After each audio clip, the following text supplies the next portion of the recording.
Sebelumnya, Assalamualaikum warahmatullahi wabarakatuh. Perkenalkan, saya Dera PHG ingin mempresentasikan hasil tugas presentasi saya, yakni yang berjudul Membangun Budaya Belajar dalam Sebuah Organisasi. Mengenai hal tersebut, ada sebuah jajak pendapat, yakni dari salah satu ilmuwan atau pakar dari Eropa yang bernama Alvin Sanders, yang ia pernah berkata, "The literate of the 21st century will not be those who cannot read and write, but those who cannot learn, unlearn, and relearn." Dari jajak pendapat tersebut, banyak muncul berbagai pernyataan maupun pertanyaan. Salah satunya yakni yang pertama, bagaimana mengubah semangat belajar dalam sebuah organisasi. Kedua, langkah apa untuk membangun organisasi pembelajar. Dan yang terakhir, mengapa organisasi perlu untuk belajar.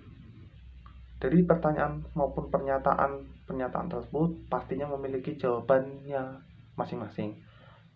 Jawaban-jawaban tersebut diantaranya, yang pertama, komponen organisasi pembelajar.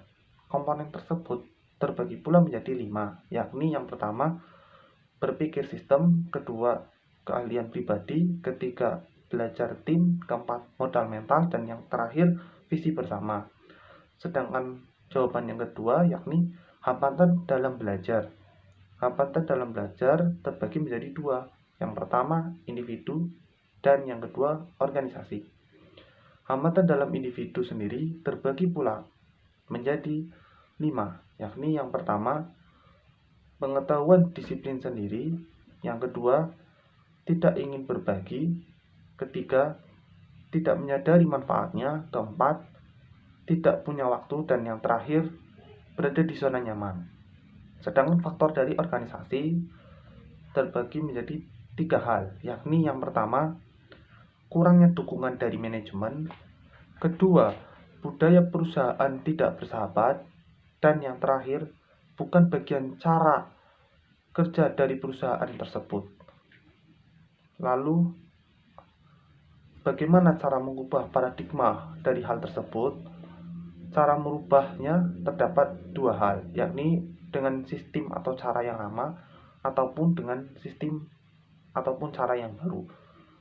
Dengan cara atau sistem yang lama terbagi pula menjadi 4 hal, yakni yang pertama, belajar di kelas, yang kedua, formal dan serius, ketiga, tanggung jawab Departemen HR, dan yang terakhir, wajib diikuti. Sedangkan dengan cara atau sistem yang baru, yakni yang pertama, belajar di mana saja, kedua, menyenangkan, ketiga, tanggung jawab bersama, dan yang terakhir, pilihan untuk pengembangan diri. Lalu, faktor pendukung. Faktor pendukung terbagi menjadi 3 komponen, yakni yang pertama, kontributor, yaitu ciptakan keinginan untuk berbagi.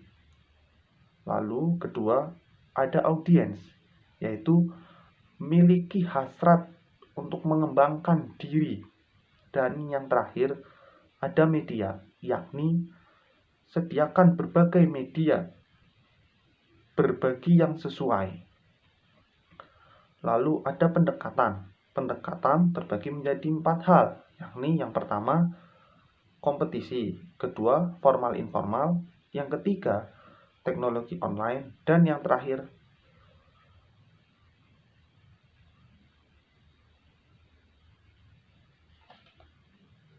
komunikasi atraktif.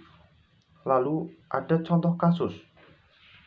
Contoh kasus terbagi menjadi 3 hal, yakni yang pertama, keterlibatan manajemen puncak, yang kedua, kompetisi antar karyawan, dan yang ketiga, budaya belajar.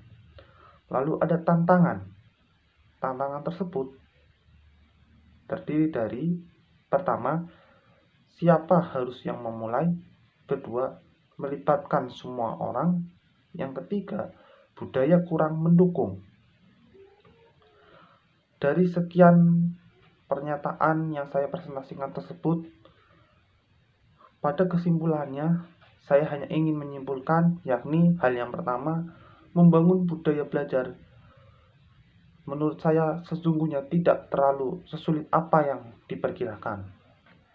Lalu, ringkasan atau poin-poin penting dari pernyataan-pernyataan presentasi yang telah saya paparkan, yakni ada 6 poin, yakni poin yang pertama menyenangkan, poin yang kedua pilihan, poin yang ketiga mudah diakses, poin yang keempat atraktif, poin yang kelima keterlibatan pimpinan, dan poin yang terakhir yakni cara kerja organisasi itu sendiri. Dari situ ada sebuah pesan maupun kesimpulan tersendiri menurut saya. Dari pemaparan saya ini terdapat 2 poin atau 2 hal, yakni yang pertama, berawal dari individu senang belajar dan berbagi menuju organisasi pembelajar. Lalu yang kedua atau yang terakhir, mari kita bangun organisasi pembelajar sekarang juga. Terima kasih. Sekian presentasi dari saya. Kurang lebihnya mohon maaf. Kesempurnaan hanya milik Tuhan Allah SWT.